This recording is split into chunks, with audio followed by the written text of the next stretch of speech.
Buenas tardes, ¿cómo les va? Aquí estamos, una jornada más de trabajo, con un día a veces nublado, ahora está saliendo el sol, está difícil el día. Dos anuncios previos. Mañana tenemos el asado, ya estamos, los que están comprometidos ya saben, somos 30 anotados, así que va a estar interesante la cosa. Y la otra noticia es que el viernes que viene no va a haber clase porque es el día del libro y la Uni cierra, van a hacer un espectáculo ahí o van a traer a alguna persona para leer o algo. La cuestión que las clases se suspenden.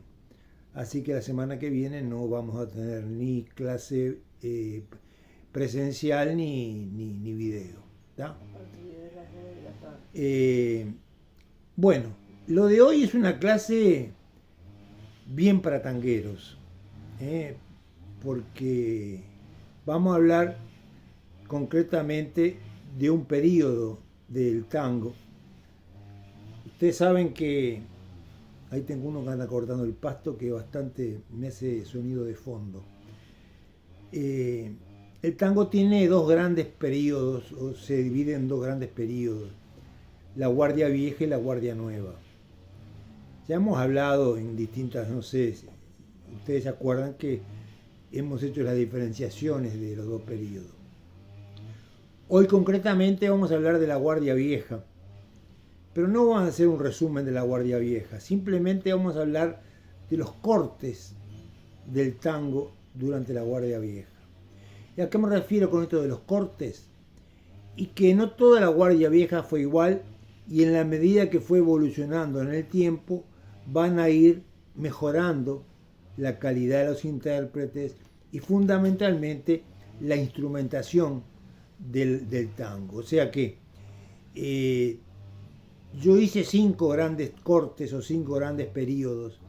Esto es una cosa que, o sea, lo hice yo porque en definitiva es una forma, pero digo, los tangueros y la gente que se dedica a esto maneja la Guardia Vieja de la forma que quiere, o sea, no precisamente tiene que ver con lo que yo voy a hablar hoy, pero digo, es una forma de poder encasillar y de poder marcar distintos periodos. Empezamos con, yo después que dé la clase les voy a dar un cuadrito que hicimos ayer en clase, donde están los años, porque tiene que ver con los años justamente. Y empezamos con el 1903, o sea, muy a comienzo de siglo. ¿Y cuál es la particularidad de ese periodo? Es la época donde el tango ya ha adquirido una importancia que lo puede comparar fácilmente con los demás géneros musicales de la época. O sea, ya no es una forma de música lateral, sino que ya está al mismo ritmo de los demás. Y eso se nota en los bailes de carnaval, que es justamente a lo que se refiere este año, los bailes de carnaval. Los bailes de carnaval, entre otros tipos de orquestas, había orquestas de tango. Y miren lo que yo les digo, hablo de orquesta de tango y no digo orquesta típica, porque orquesta típica es otra cosa, ya después lo vamos a ver. Orquesta de tango, ¿qué quiere decir? Que se juntaban unos cuantos músicos, y digo unos cuantos, porque ¿qué pasa? Ustedes no se olviden que estamos hablando de 1903, no había ni micrófonos, ni parlantes, ni equipos sonoros, no había nada. O sea, era a pulmón todo.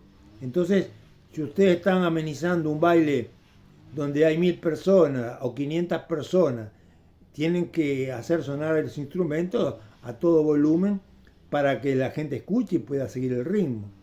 Por eso las orquestas de esta época son orquestas numerosas. Capaz que llegan a ser 20 o 30, no sé qué. Miren que Canaro en un momento dado llegó a juntar 30 músicos arriba del escenario. Pero ¿cuál es el problema? Hay que amenizar, hay que conjugar 30 músicos. ¿Qué les estoy diciendo con esto? Que si bien la orquesta sonaba y los bailarines se entretenían y se divertían y bailaban, el sonido de la orquesta no era el mejor. Porque si ya es difícil que un terceto o un quinteto o un sexteto armonicen la música, ustedes imagínense 30 músicos, donde capaz que había 5 bandoneones, 10 violines, o sea, es muy difícil. ¿Qué quiero decir con esto?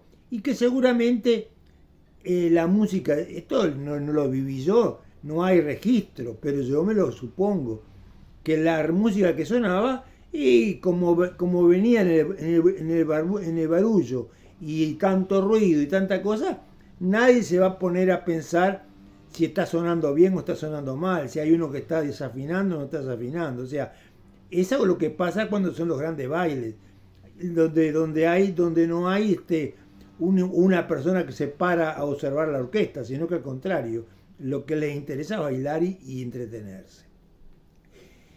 Estos bailes se hicieron en todos lugares, en los clubes sociales, en los clubes deportivos, donde iba la gente más humilde, pero también se hacían en salones y también se hacían en teatros. Se acondicionaban los teatros para estos bailes. Nosotros tenemos el ejemplo del Teatro Solís.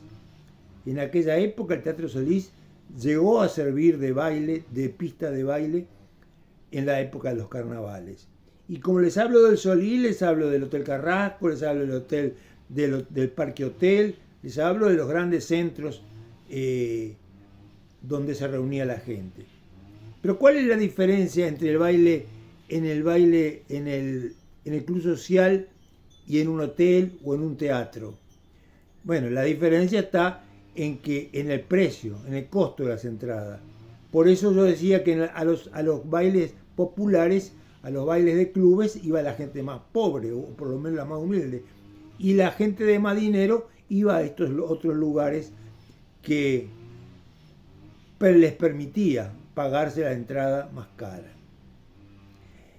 Esta sería la primera etapa, que la podríamos acompañar con los primeras tipos de grabación. O sea, en este año o en esta época empiezan las grabaciones, los ensayos, los primeros ensayos. No hay todavía una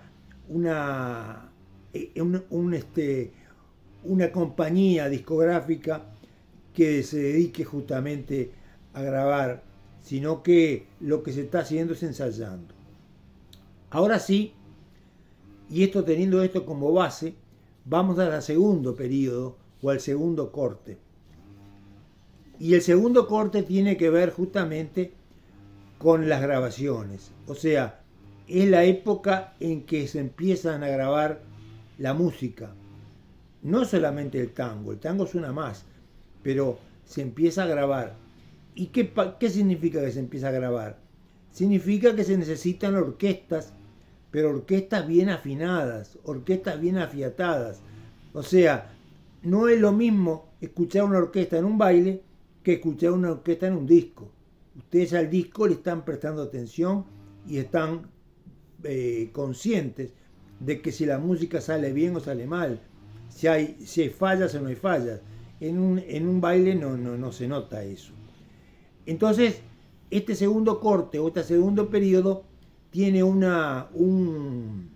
gran músico de tango, que va a ser Vicente Greco. Vicente Greco, bandoneonista, va a ser el que comienza con las primeras grabaciones en el año 1910. O sea que este segundo periodo lo iniciamos en el 1910. ¿Era el mejor Vicente Greco? ¿Era el mejor de los que había en el momento? Y seguramente no. Seguramente había orquestas mucho más populares que la de Greco.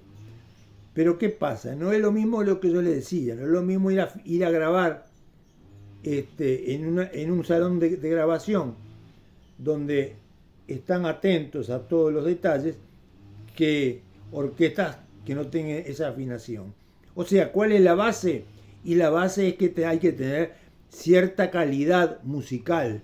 Cuando digo calidad musical, digo tener conocimientos básicos de música, poder leer una partitura, que eso el Greco lo sabía. El Greco tenía 10 años de experiencia y por eso lo eligieron a él, por eso fue el primero que empezó con las grabaciones. Seguramente no era el mejor, y tan es así, que apenas pudo grabar, o apenas tuvo 2 años grabando Greco, y en esos 2 años hizo 10 discos, lo que para hacer un individuo al que se le ha dado la prioridad en el tango es poco. Es más, digo yo, que hubieron otros intentos y también fracasaron. ¿Y esto a qué me lleva? Esto me lleva a decir, bueno, pero ¿qué pasa? ¿Era popular o no era popular el tango? ¿Gustaba o no gustaba? Porque si vemos por la cantidad de discos que se vendieron y la cantidad de grabaciones que hizo este Greco, supuestamente no era tan popular. Sin embargo, Canaro dice que era popular. Y la diferencia debe ser justamente que estamos hablando de discos, estamos hablando de tener un aparato, tenemos que tener el lugar donde grabar, donde pasar el disco. No solamente comprar el disco, sino tener donde pasarlo. Y a esos, ¿a cuántos podían en esa época comprar el pasadisco? Que no era un pasadisco esto que vemos ahora. Eran todos unos artefactos que ustedes, los más veteranos, se acuerdan cómo era. Tipo vitrola, que era un bruto aparato. Bueno, y eran caros, porque seguro, eran los primeros. Así que por ese lado debe venir la poca difusión que tuvieron los tangos en esa época. Ahora seguimos.